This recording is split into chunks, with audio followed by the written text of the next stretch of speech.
Good morning students. Last video lecture में हमने correlations के एग्जांपल्स देखे थे। अब आज इस वीडियो लेक्चर में हम रिग्रेशन के बारे में पढ़ेंगे। तो स्टार्टिंग में हमने कोरिलेशन जब उसकी डेफिनेशन देखी थी तब मैंने आपको समझाया था कि दोनों के बीच का डिफरेंस क्या है। तो कोरिलेशन क्या था, तो दो वेरिएबल होते हैं एक्स एंड वाई, वो दोनों के बीच का relation which is known as a correlation. और रिग्रेशन क्या है, तो वो एक्स एंड वाई दोनों आपके कौन से वेरिएबल थे, रैंडम वेरिएबल। बट रिग्रेशन में डिफरेंस में है कि आपका एक वेरिएबल इंडिपेंडेंट होगा और दूसरा डिपेंडेंट। मीन्स दोनों रैंडम वेरिएबल नहीं है, कोई एक वेरिएबल दूसरे वेरिएबल पे डिपेंड करेगा, राइट। वो y डिपेंडेंट हो सकता है, x इंडिपेंडेंट हो सकता है, या तो x डिपेंडेंट हो सकता है, y इंडिपेंडेंट हो सकता है, राइट। तो दोनों रिग्रेशन लाइन अलग अलग होगी। अगर आपका y डिपेंडेंट है तो आपकी रिग्रेशन लाइन बनेगी y equal to a plus b x, और अगर x डिपेंडेंट है तो x equal to a plus b y, right. तो ये दोनों के बीच का मेन डिफरेंस है कि वहां पे दोनों रैंडम वेरिएबल थे, यहाँ पे एक डिपेंडेंट वेरिएबल है, दूसरा इंडिपेंडेंट। और एक मेन डिफरेंस है कि वो इसमें एक से ज्यादा वेरिएबल हो सकते हैं, वैसे वहां पे भी वैसा था कि एक्स वाई जेड, तो यहाँ पे एक डिपेंडेंट और एक से ज्यादा मोर देन वन इंडिपेंडेंट हो सकते हैं, राइट। अब रिग्रेशन की डेफिनेशन देखते हैं। तो डेफिनेशन है, regression is defined as a method of estimating the value of one variable when that of the other variables are correlated। तो जो मैंने आपको समझाया वो ही लैंग्वेज में लिखा है कि regression is defined as a method of estimating the value of one variable. तो सपोज वो वन वेरिएबल y है, when that of the other variables are correlated। तो दूसरा वेरिएबल किसी के साथ कोरिलेटेड है तो एक वेरिएबल की वैल्यू एस्टिमेट करनी है। तो ये वैल्यू आप एस्टिमेट तभी कर पाओगे जब आपके पास ये दूसरा वेरिएबल हो। तो जैसे फंक्शन में होता है y equal to f of x, right. तो x यहाँ पे आपका इंडिपेंडेंट है, y डिपेंडेंट है, तो y किसके ऊपर डिपेंड करेगा, x के ऊपर, राइट। तो y equal to f of x ऐसे फंक्शन बनता था। तो सेम है रिग्रेशन एनालिसिस में, यहाँ पे आपके पास दो वेरिएबल है, वहां पे एक वेरिएबल की वैल्यू y की एस्टिमेट करनी है जब आपका दूसरा वेरिएबल उसके साथ रिलेशन में है, correlated, right. Now regression analysis is, अब हमें जो पढ़ना है सिर्फ रिग्रेशन है, रिग्रेशन एनालिसिस मीन्स उसका रिग्रेशन एनालिसिस का यूज हमें हमारे रियल वर्ल्ड में करना है। तो regression analysis is use to predict और estimate one variable in terms of other variable. तो ये जो रिग्रेशन एनालिसिस है वो हाईली वैल्यूएबल टूल्स है जब इकोनॉमिक्स एंड बिजनेस में जो स्टेटिस्टिक्स यूज होता है तो उसको एस्टिमेट करने के लिए, राइट। तो ये रिग्रेशन एनालिसिस किसी वैल्यू को प्रेडिक्ट और एस्टिमेट करने के लिए बहुत ही इंपॉर्टेंट टूल है इन टर्म्स ऑफ अदर वेरिएबल। जैसे कि हमने कोरिलेशन में डिमांड एंड सप्लाई के बारे में पढ़ा था। तो डिमांड का कर्व आपका इंक्रीज हो रहा है या डिमांड का कर्व डिक्रीज हो रहा है, तो वो रिग्रेशन एनालिसिस से आप इजीली उसको एस्टिमेट कर सकते हो। और ये सारी वैल्यू प्रेडिक्ट और एस्टिमेट होती है, कोई परफेक्ट नहीं होता है। स्टेटिस्टिक्स यही कहता है कि आपको एस्टिमेट लगाना है, वो परफेक्ट नहीं होता है बट आपका nearest to perfect means answer आपका नियरेस्ट हो सकता है, राइट। तो ये आपको एस्टिमेट करने में बहुत ही हेल्पफुल होगा regression analysis, right. Now regression, जैसे कोरिलेशन के टाइप्स थे वैसे टाइप्स ऑफ रिग्रेशन। तो कोरिलेशंस के टोटल कितने टाइप थे, 4 टाइप्स थे, जबकि रिग्रेशन के टोटल 2 टाइप्स है। तो 2 टाइप्स ऑफ रिग्रेशन, उसमें फर्स्ट टाइप है सिंपल एंड मल्टीपल और सेकेंड टाइप है linear and non linear, right. तो सिंपल एंड मल्टीपल रिग्रेशन, उसमें सिंपल रिग्रेशन किसको बोलेंगे और मल्टीपल रिग्रेशन किसको बोलेंगे। तो सिंपल रिग्रेशन अगर आपको दिया है तो उसका मीनिंग क्या है, studying only 2 variables at a time. तो उस टाइम पे सिर्फ आपको 2 ही वेरिएबल का एनालिसिस करना है, 2 से ज्यादा नहीं। मैं सपोज आपको x एंड y दिया हो या तो आपको z एंड a दिया हो, a एंड b दिया है, मीन्स जो भी हो एक इंडिपेंडेंट होगा और डिपेंडेंट होगा, आपको सिर्फ 2 ही वेरिएबल का स्टडी करना है एट अ टाइम, तो वो कहलाएगा सिंपल रिग्रेशन। बट अगर आपको studying more than 2 variables at a time then regression said to be multiple regression. जैसे नाम है वैसा ही है, अगर सिंपल है तो एट अ टाइम आपको 2 वेरिएबल को स्टडी करना है, और अगर मल्टीपल है तो एट अ टाइम आपको 2 से ज्यादा वेरिएबल को स्टडी करना है। और ये वर्ड याद रखना, एट अ टाइम मीन्स आपको एक से ज्यादा वेरिएबल दे सकते हैं बट आप एट अ टाइम सिर्फ 2 वेरिएबल को स्टडी कर रहे, दैट मीन्स वो सिंपल रिग्रेशन है। और अगर एक ही टाइम पे तीन वेरिएबल एक दूसरे के साथ कोरिलेटेड है, जैसे मनी है, डिमांड है एंड सप्लाई है, ये तीनों का आप स्टडी कर रहे हो तो तीनों एक दूसरे के साथ कोरिलेटेड है कि अगर डिमांड इंक्रीज हुई तो आपके पास सप्लाई भी इंक्रीज होगा, आपका मनी भी आपके पास ज्यादा आएगा, राइट। तो डिमांड, सप्लाई एंड मनी एक दूसरे के साथ कोरिलेटेड है। तो आप एट अ टाइम अगर तीन वेरिएबल को स्टडी कर रहे हैं then it is known as a multiple regression, right. अब दूसरी जो टाइप है linear and non linear regression. तो लीनियर रिग्रेशन किसे बोलेंगे एंड नॉन लीनियर रिग्रेशन किसे बोलेंगे। तो लीनियर रिग्रेशन क्या है, तो regression curve is straight line then it is known as a linear regression, right. तो जैसे नाम है वैसे ही है, अगर आपको रिग्रेशन को ड्रॉ करने के बाद, प्लॉट करने के बाद कोई लीनियर लाइन मिलती है then it is known as a regression linear, right. Suppose कि आपने मीन्स आपको पैर दी है एक्स एंड वाई की, तो कोई पैर दी है 1 2 देन 3 4 देन 3 3 4 5 ऐसे। अब आपने उसे प्लॉट किया, जैसे यहाँ पे है 1 2 3 4 5, यहाँ पे है 1 2 3 4 एंड 5। अब फर्स्ट पैर को आप ड्रॉ करोगे, जैसे यहाँ पे 1 2 आया, देन दूसरा पॉइंट आया 3 4, तो यहाँ से 3 एंड 4, देन तीसरा पॉइंट है दोनों के बीच 3 3, देन 4 एंड 5, राइट। तो अब यहाँ पे आपको ऐसे पॉइंट मिले चार, जो चार पॉइंट दिए थे। अब इसमें से मैं एक लाइन ड्रॉ करने जाऊंगी तो मोस्टली ये लीनियर लाइन बनेगी। अब सारे point nearest to linear line है या तो लीनियर लाइन के ऊपर है, तो ये वाला जो रिग्रेशन लाइन है which is called as a linear regression, right. और बाकी के वेरिएबल इसके साथ रिलेटेड है मींस नियरेस्ट है। अब सपोज कि आप इसको एक कर्व शेप दे देते हो then which is known as a non linear, means आपका जो रिग्रेशन है उसमें इसमें ऐसा होगा कि मेरे तीनों पॉइंट लाइन पे आ रहे हैं, अगर इसमें सिर्फ एक ही पॉइंट में से मैं लाइन ड्रॉ करती हूँ तो वो लीनियर रिग्रेशन नहीं है। क्यों? क्योंकि वो सारे पॉइंट्स को कवर नहीं कर रहा है, आपका एक पॉइंट नियरेस्ट हुए उसको कवर नहीं कर रहा है तो भी वो क्या होगा, उसके नियरेस्ट है इसलिए लीनियर। बट सपोज आपके पॉइंट्स ऐसे होते कि आपको एक पॉइंट यहाँ पे मिला, एक यहाँ पे मिला, एक यहाँ पे ऐसे, राइट। तो आपने उसमें से ऐसे कर्व ड्रॉ किया तो आपके मोस्टली पॉइंट कर्व में आ रहे और एक पॉइंट वहां पे अलग से, तो ये आपका एक कर्व बनेगा। Suppose y equal to x square, y equal to x cube, right. तो जो नॉन लीनियर रिग्रेशन है उसमें आपको स्ट्रेट लाइन नहीं मिलेगी, उसके अलावा के कर्व ऐसे मिल सकते हैं जैसे एक्स स्क्वायर के टर्म में, एक्स क्यूब के टर्म में एक्स स्क्वायर प्लस एक्स भी हो सकता है ऐसे, राइट। तो ये linear and non linear regression है। इसमें आपका रिग्रेशन कर्व क्या होगा, स्ट्रेट लाइन, और इसमें रिग्रेशन कर्व आपका स्ट्रेट लाइन नहीं होगा। तो ये तो लीनियर एंड नॉन लीनियर के बीच का डिफरेंस है, राइट। अब टाइप्स ऑफ रिग्रेशन हो गया, अब मेथड ऑफ स्टडीइंग रिग्रेशन। तो जैसे कोरिलेशन में था उसमें दो टाइप्स की मेथड थी और वो दो टाइप्स में और दो टाइप्स थी, तो वहाँ पे थी mathematical method and graphical method. यहाँ पे सिर्फ दो ही मेथड है, वहाँ पे ग्राफिकल में भी हमने दो देखी थी, एक scatter diagram and simple graph और फिर कार्ल पियर्सन एंड स्पीयरमैन। तो यहाँ पे सिंपल सिर्फ दो ही मेथड दी है, scatter diagram and method of least square, methods of studying regression line. तो जैसे स्कैटर डायग्राम कैसे, तो मैंने अभी आपको प्लॉट करके दिखा कि जैसे आपको एक ग्राफ प्लॉट करना है, उसमें आपके पास y की वैल्यू होगी, x की वैल्यू होगी रैंडम वेरिएबल की, आपको एक डिपेंडेंट वेरिएबल दिया होगा, एक इंडिपेंडेंट वेरिएबल दिया होगा।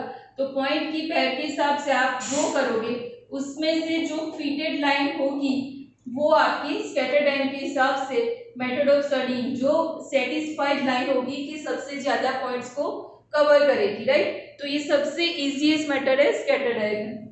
और ये मेथड ऑफ लीस्ट स्क्वायर जो आपकी मैथमेटिकल मेथड है, तो इसमें आपको क्या करना होगा, कर्व का इक्वेशन फाइंड करना होगा, आपको पॉइंट्स दिए होंगे उस हिसाब से कर्व का इक्वेशन आप फाइंड करोगे, और वो कर्व का इक्वेशन अगर इसको सेटिस्फाई कर रहा है दैट मीन्स वो रिग्रेशन कर्व है, राइट। तो मेथड ऑफ स्टडीइंग रिग्रेशन उसमें दो मेथड है, scatter diagram and method of least square. अब हमें जो एग्जांपल में करना है वो रिग्रेशन कोएफिशिएंट के एग्जांपल करने हैं, जैसे कोरिलेशन कोएफिशिएंट R था, वैसे यहाँ पे भी हमें रिग्रेशन कोएफिशिएंट पढ़ना है, ये इसके एग्जांपल कम होंगे, राइट। अब लाइंस ऑफ रिग्रेशन, तो जैसे मैंने आपको यहाँ पे बताया कि रिग्रेशन कर्व स्ट्रेट लाइन हो सकता है और स्ट्रेट लाइन नहीं भी हो सकता है। जो रिग्रेशन लाइन है उसकी दो टाइप्स है कि lines of regression of y on x and line of regression of x on y। तो अगर y डिपेंडेंट है, x इंडिपेंडेंट है, तो उस टाइम पे आपकी लाइन ऑफ रिग्रेशन, उसका इक्वेशन बनेगा y minus y bar is equal to r sigma y upon sigma x, x minus x bar. तो ये इक्वेशन किसके जैसा लग रहा है? आपने 12th में पढ़ा होगा y equal to a plus b x जैसा। वहां पे b आपका क्या होता था? स्लोप। सपोज आपने ये ऐसे पढ़ा होगा mx प्लस सी, वहां पे m आपका स्लोप होता था, राइट?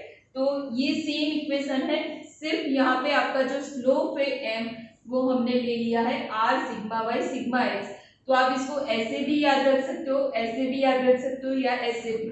पर इसमें क्या होगा, आपको हर बार याद रखना पड़ेगा कि आपका m ये है, y equal to y minus y bar है, c इज इक्वल टू। तो इससे अच्छा है कि ये इजी हो जाए। तो ये सेम इक्वेशन है, आप ऐसे भी याद रख सकते हो कि y equal to a plus b x, और राइट कि इसमें y डिपेंडेंट है, x इंडिपेंडेंट है। अब दूसरी टाइप की रिग्रेशन लाइन जिसमें line of regression of x on y, तो अब आपका x डिपेंडेंट है, y इंडिपेंडेंट है, तो ये पूरी साइड चेंज हो जाएगी। तो इक्वेशन बन जाएगा x minus x bar is equal to r sigma x upon sigma y, y minus y bar. यहाँ पे मेजर चेंज इतना ही है, यहाँ पे सिग्मा वाई ऊपर है, नीचे सिग्मा एक्स सिग्मा वाई, और ये दोनों की साइड चेंज हो गई। तो यहाँ पे ये दूसरा वाला इक्वेशन कैसे बनेगा? x equal to a plus b y, ठीक? तो दोनों आपको याद रखने हैं। फर्स्ट है y minus y bar equal to r sigma y upon sigma x, x minus x bar.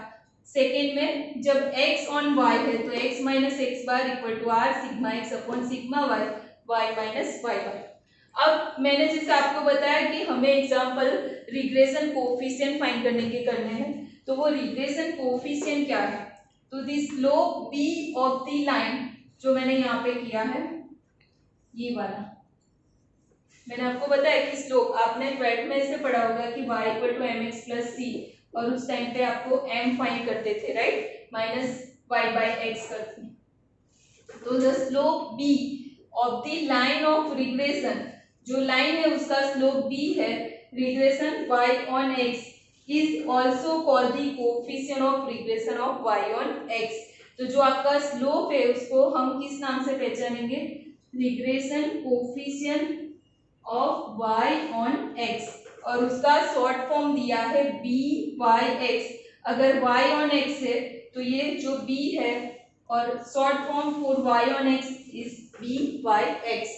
तो regression coefficient of y on x that means b y x, और उसकी फॉर्मूला यहाँ से हमने सेम फॉर्मूला सिर्फ copy की है कि ये b इसके साथ कंपेयर करोगे तो इतना मिलेगा r sigma y upon sigma x. अब सेम जैसे यहाँ पे लाइन दो बनी कि y डिपेंडेंट है और x इंडिपेंडेंट है, तो आपकी ये वाली लाइन बनी, तो सेम रिग्रेशन कोफिशिएंट भी दो बनेगी, जैसे बी वाई एक्स है वैसे बी एक्स वाई भी मिलेगा। तो दूसरा आपका रिग्रेशन कोफिशिएंट वो मैं यहाँ पे लिखती हूँ, तो regression coefficient b x y, तो उसमें क्या होगा? द स्लोप b, सेम ऐसे ही लिखना है, the slope b of the line of regression, the slope b of line of regression of y on x की जगह पे अब क्या आएगा? x on y is also called the coefficient of regression x on y, और इसको हम denote करेंगे शॉर्ट फॉर्म में bxy, regression coefficient of x on y। तो उसकी फॉर्मूला क्या बनेगी? r, अब ऊपर कौन आएगा? सिग्मा y की जगह पे सिग्मा x और अपॉन सिग्मा y, और यहाँ पे r जो आपका है वो जो हमने स्टडी किया है वो आपका r कोरिलेशन। अब इसकी प्रॉपर्टीज देखते हैं।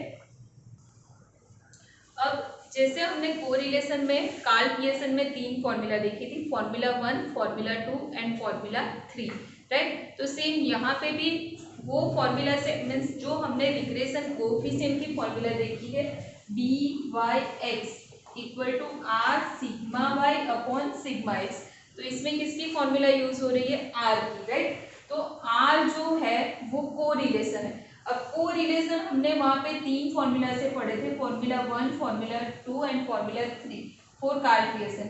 तो वो आर की जैसे हम डिफरेंट फॉर्मूला लेंगे तो उस हिसाब से, और सिग्मा वाई सिग्मा एक्स की डिफरेंट फॉर्मूला लेंगे तो उस हिसाब से बी वाई एक्स की भी हमें 3 फॉर्मूला मिलेगी, राइट। तो सेम जैसे वहां पे 3 फॉर्मूला थी, यहाँ पे भी बी वाई एक्स और बी एक्स वाई के लिए 3 फॉर्मूला, तो वो आर की 3 फॉर्मूला के हिसाब से हम वो तीनों फॉर्मूला डिस्कस करेंगे।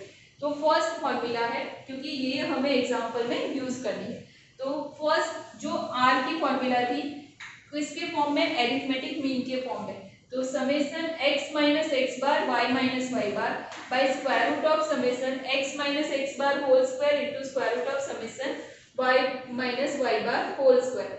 सिग्मा x उस टाइम पे हमने यही मीन के फॉर्म में लिया था, sigma x equal to square root of summation x minus x bar whole square by n, sigma y summation y minus y bar whole square by n। तो ये r sigma x and sigma y की formula हम b y x में रखते हैं, तो r is this sigma x sigma y। अब ये sigma x upon sigma y n ऊपर और नीचे दोनों साइड से कैंसिल हो जाएगा। अब summation y minus y bar whole square, यहाँ पे सिग्मा y अपर वाले पार्ट में है तो ये अपर वाले पार्ट में जाएगा, तो यहाँ से ये दोनों कैंसिल हो जाएंगे और ये नीचे आएगा तो square root into square root निकल जाएगा, तो आपको फॉर्मूला मिल जाएगी summation x minus x bar into y minus y bar by summation x minus x bar whole square, right. अगर सिंप्लीफिकेशन देखना है तो ऐसे आएगा, r की वैल्यू हम रख रहे हैं summation x minus x bar y minus y bar. अब सिग्मा x की वैल्यू तो ये है बाई स्क्वायर रूट n आएगा, नीचे सिग्मा y की वैल्यू इसके डिनोमिनेटर में ऐसे है square root of summation x minus x bar whole square square root of summation y minus y bar whole square, ऐसे, राइट। अब ये है सिग्मा y की वैल्यू रखनी है तो यहाँ पे y minus y bar whole square आएगा और नीचे square root of summation x minus x bar whole square by square root n। यहाँ से स्क्वायर रूट एन कैंसिल, ये दोनों कैंसिल हो जाएंगे, स्क्वायर रूट निकल जाएगा तो नीचे आएगा summation x minus x bar whole square.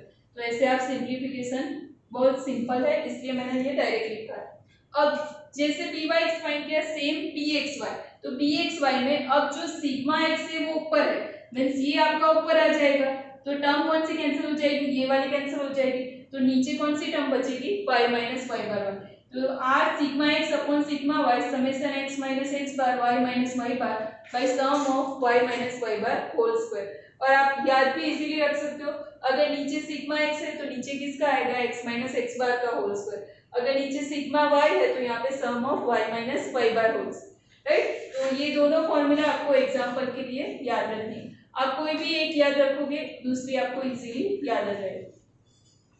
अब ये थी फर्स्ट जो एरिथमेटिक मीन वाली फॉर्मूला। अब सेकेंड फॉर्मूला जिसमें मीन मीन्स जो हम एक्सपेक्टेड मीन नहीं लेते थे, डायरेक्टली टेबल में कोरिलेशन ऐसे फाइंड करते थे, एक्स वाई फिर एक्स स्क्वायर वाई स्क्वायर ऐसे फाइंड करते थे, राइट। जब आपको बहुत स्मॉलेस्ट वैल्यू दी हो तो हम डायरेक्टली ऐसे फाइंड करते थे, बड़ी वैल्यू दी थी तो हम एक्स बार फाइंड करते थे summation of x by n फिर एक्स माइनस एक्स बार करते थे।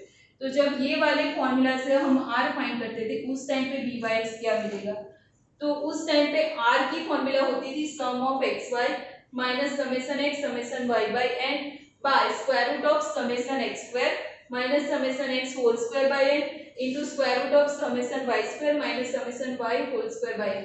अब ये फॉर्मूला किसकी है, r की। उस टाइम पे सिग्मा एक्स स्टैंडर्ड डेविएशन, तो summation x square minus summation x whole square by n sigma y से समेशन y स्क्वायर minus sum of y whole square by n, ये क्या है, स्टैंडर्ड डेविएशन, राइट। तो ये सिग्मा x है और ये सिग्मा y है। सिर्फ x एंड y का डिफरेंस है, बाकी तो बोथ आर सेम। अब बी बाई एक्स तो r sigma y upon sigma x, तो जैसे इसका सिंप्लीफिकेशन किया सेम आप वैसे ही ये सिंप्लीफिकेशन करोगे कि ऊपर सिग्मा वाई आएगा नीचे सिग्मा एक्स आएगा, तो सेम अपर वाली टर्म एज इट इज रहेगी summation x y minus summation x summation y by n. अब जो अपर वाली टर्म होगी सिग्मा वाई, तो ये वाली टर्म क्या हो जाएगी, कैंसिल हो जाएगी, और नीचे ये दोनों मल्टीप्लाई हो गए तो स्क्वायर रूट निकल जाएगा, मल्टीप्लाई होके आपको मिलेगा summation x square minus summation x whole square by n, right. तो ये फॉर्मूला आपको याद रखनी है जब आपको स्मॉलेस्ट वैल्यू दी है एक्स एंड वाई, तो उस टाइम पे हम ये वाले फॉर्मूला यूज करें। Same for b x y, अब आपका अपर वाले पार्ट में कौन आया, सिग्मा एक्स, तो सिग्मा एक्स वाली टर्म क्या हो जाएगी, कैंसिल हो जाएगी, एन एन भी कैंसिल हो जाएगी, नीचे मल्टीप्लिकेशन होगा ये वाली टर्म का और ये वाली टर्म का, अपर वाली टर्म एज इट इज रहेगी, तो summation x y minus summation x summation y by n by summation y square minus summation y whole square by n.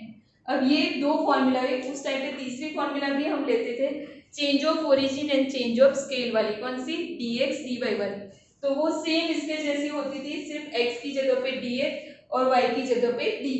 तो थर्ड फॉर्मूला वो मैं यहाँ पे डायरेक्टली लिख रही हूँ, तो उसमें b बाई एक्स आप ऐसे उसमें फाइंड भी कर सकते हो, r क्या होगा summation dx dy minus summation dx summation dy by n, ऐसे होगा आपका r ऐसे मिलता था, right, by square root of summation dx square minus summation dx whole square by n summation dy square minus summation dy whole square by n, right. तो ये same यहाँ पे सिग्मा एक्स क्या मिलेगा, summation dx square minus summation dx whole square by n, same sigma y मिलेगा square root of summation dy square minus summation dy whole square by n, right, याद है। तो ये सब लेके फाइनली आपको जो बी बाई एक्स मिलेगा वो इतना मिलेगा, बी बाई एक्स सेम ये फॉर्मूला सिर्फ x की जगह पे लेना है dx, y की जगह पे लेना है dy minus summation dx summation dy by n square root of, sorry square root तो निकल जाएगा यहाँ पे, summation dx square minus summation dx whole square by n. अब same formula for bxy and bxy, same formula x की जगह पे dx y की जगह पे dy summation dx summation dy by n, और नीचे आएगा summation dy square minus summation dy whole square by n. तो ये तीसरी फॉर्मूला, राइट। तो ये तीनों फॉर्मूला जैसे हमने कोरिलेशन के लिए देखी थी, सेम फॉर रिग्रेशन कोएफिशिएंट आपको याद रखनी है, राइट। फर्स्ट कौन सी है, mean summation x minus x bar y minus y bar by summation x minus x bar whole square, अगर बी एक्स वाई है तो नीचे y माइनस वाई बार का होल स्क्वायर आएगा। अगर आपके जो रैंडम वेरिएबल है वो स्मॉलेस्ट वैल्यू है तो आपको ये वाली फॉर्मूला यूज करनी है, sum of x y minus sum x sum y by n summation x square minus summation x whole square by n. और अगर आपको change of origin change of square से काउंट करना है तो x को dx से और y को dy से रिप्लेस कर दो, तो थर्ड फॉर्मूला में चाहिए। तो ये तीनों फॉर्मूला हमें एग्जांपल में यूज करनी। अब जैसे कोएफिशिएंट ऑफ कोरिलेशन की प्रॉपर्टी थी, सेम रिग्रेशन कोएफिशिएंट की भी कुछ प्रॉपर्टीज है, तो वो प्रॉपर्टीज हम डिस्कस करते हैं। उसमें फर्स्ट प्रॉपर्टी है the coefficient of correlation is the geometric mean of the coefficient of regression. तो ज्योमेट्रिक मीन के बारे में आपने 10th स्टैंडर्ड में पढ़ा था, राइट। तो geometric mean of coefficient of correlation, sorry coefficient of regression, तो जो कोएफिशिएंट ऑफ रिग्रेशन है वो दो है, एक तो b बाई एक्स है एंड b बाई एक्स, और उसका geometric mean mean square root of b y x and bxy is equal to क्या है, r। इसके प्रूफ आपके सिलेबस में नहीं है, बट अगर आपको देखना है तो मैं आपको सिर्फ रफली बता देती हूँ। तो r is equal to formula है हमारी, so b y x is equal to r sigma y upon sigma x and bxy is a formula r sigma x upon sigma y, right. अब आपको b y x into b x y करोगे तो ये दोनों का multiplication हो जाएगा into sigma x upon sigma y into r, तो ये दोनों कैंसिल हो जाएंगे, तो which is equal to r square. तो r is equal to square root of this, right. तो मिल गई आपकी प्रॉपर्टी कि the coefficient of correlation is a geometric mean of regression of coefficient. अब second property, if one of the regression coefficient is greater than 1 then other must be less than 1। तो अगर आपका एक रिग्रेशन कोएफिशिएंट, प्रॉपर्टी क्या कहना चाहती है, अगर आपका एक रिग्रेशन कोएफिशिएंट ग्रेटर देन 1 है तो दूसरा मस्ट बी लेस देन 1, तो दूसरा हमेशा लेस देन 1 होगा। तो कैसे, तो आर स्क्वायर जो होता है वो हमेशा ग्रेटर देन लेस देन और इक्वल टू 1 होता है, क्योंकि आर की वैल्यू हमेशा -1 से +1 के बीच में लाइज करती है, जैसे हमने वहां पे देखा था कि या तो परफेक्ट नेगेटिव या तो परफेक्ट पॉजिटिव या तो ये दोनों के बीच में। तो आर स्क्वायर मीन्स ये जो है वैल्यू उसका स्क्वायर, तो वो हमेशा लेस देन और इक्वल टू 1 होगा, राइट। तो आपका जो आर स्क्वायर हमने फाइंड किया वो है b y x into b x y less than और इक्वल टू 1। तो अगर ए ग्रेटर देन है तो ये लेस देन और equal to 1 upon b x y, means अगर ये ग्रेटर देन हुआ तो ये लेस देन हुआ, और ये ग्रेटर देन हुआ तो दूसरा लेस देन 1 हुआ, राइट। ऐसा दोनों के बीच का रिलेशन मिलेगा। तो अगर ये ग्रेटर देन 1 है तो ये ऑब्वियसली लेस देन 1 होगा, ये ग्रेटर देन 1 है तो ये लेस देन हो जाएगा। तो दोनों में से अगर एक coefficient of correlation greater than है तो दूसरा ऑटोमेटिक लेस देन 1 हो जाएगा। Now the arithmetic mean of regression coefficient is greater than और equal to the coefficient of correlation. Mathematically इसको लिखना जाए तो अरिथमेटिक मीन, तो जैसे दो वैल्यू दी है आपको उसके बीच का अरिथमेटिक मीन तो x प्लस वाई बाई 2 होता है। तो regression coefficient b y x and b x y के बीच का arithmetic mean that means divide by 2 which greater than और इक्वल टू आर। इसको भी आप प्रूव करना चाहो तो कर सकते हो, बी वाई एक्स की वैल्यू रख दो, बी एक्स वाई की वैल्यू रख दो, वहां पे आपको ग्रेटर देन और इक्वल टू आर मिल जाएगा, right. Now fourth, regression coefficient are independent of the change of origin but not of scale।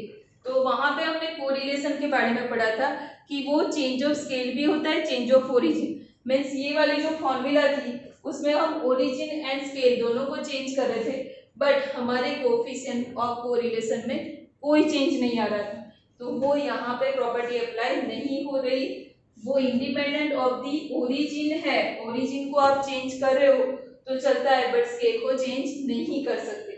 Means H के को आप ओरिजिन उसका 0 0 है तो वहां से दूसरा ओरिजिन पे ले जाओ 1 1 पे, तो रिग्रेशन में कोई फर्क नहीं आएगा, बट उसका स्केल चेंज करो, ए बी चेंज करो तो उसमें चेंज आएगा।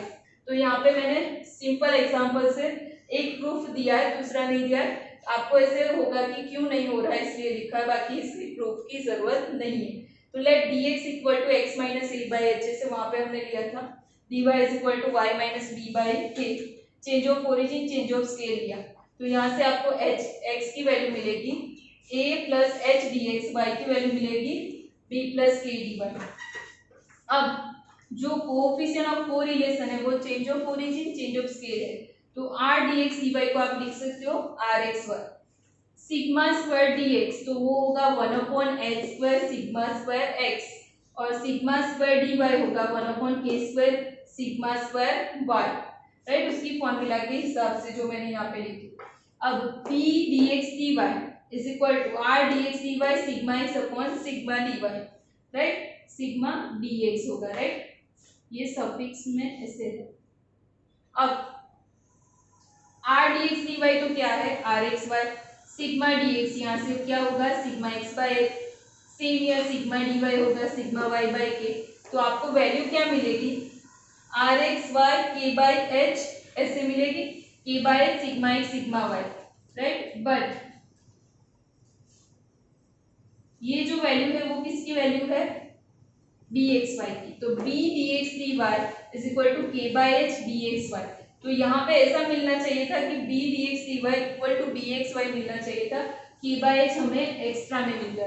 तो दैट मीन्स वो चेंज ऑफ ओरिजिन है बट चेंज ऑफ स्केल नहीं है, हमें सेम वैल्यू नहीं मिल रही, राइट। सेम अगर आप यहाँ पे b d y d x लोगे तो के बाई एच की जगह पे क्या मिलेगा, एच बाई के, और यहाँ पे डी वाई एक्स आएगा, राइट। तो ये जो फॉर्मूला है वो प्रूव करती है कि वो चेंज ऑफ ओरिजिन है बट चेंज ऑफ स्केल नहीं है।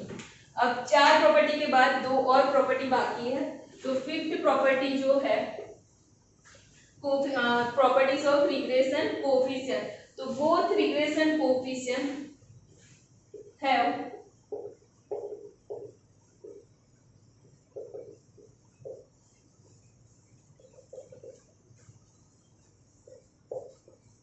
the same sign, means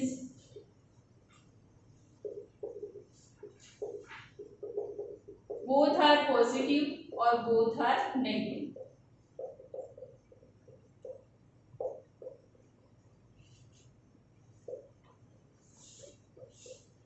means अगर बी वाई एक्स आपका पॉजिटिव हुआ तो बी एक्स वाई आपका पॉजिटिव ही आना चाहिए। आप एग्जाम्पल में फाइंड करो, अगर आपका नेगेटिव है दैट मीन्स आपका आंसर रॉन्ग है, क्योंकि दोनों रिग्रेशन कोएफिशिएंट की साइन क्या होती है, सेम। अगर बी वाई एक्स नेगेटिव आया तो बी एक्स वाई भी क्या होगा, नेगेटिव। तो ये प्रॉपर्टी आपको उस टाइम पे काम आएगी। और 6 प्रॉपर्टी है कि the sign of correlation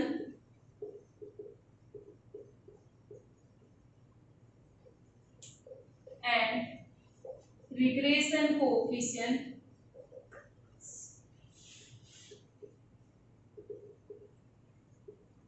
are also same। तो कोरिलेशन मीन्स आर अगर ग्रेटर देन 0 है तो बी वाई एक्स भी ग्रेटर देन 0 होगा और बी एक्स वाई भी ग्रेटर देन 0, राइट। तो तीनों की साइन सेम होगी। अगर आर पॉजिटिव है तो बी वाई एक्स पॉजिटिव आएगा, बी एक्स वाई पॉजिटिव। अगर ये नेगेटिव आया तो ये भी नेगेटिव आएगा, ये भी नेगेटिव है, राइट। तो मीन्स तीनों की साइन में ये दोनों की साइन अगर सेम है और ये तीनों की साइन भी सेम है, दोनों प्रॉपर्टी में ऐसा कहना चाहिए। तो यहाँ पे रिग्रेशन कोएफिशिएंट की प्रॉपर्टी हमने डिस्कस की। अब नेक्स्ट वीडियो लेक्चर में हम इसके बेसिस पे एग्जांपल देखेंगे। आई होप आप लोगों को समझ में आ गया होगा। Thank you so much.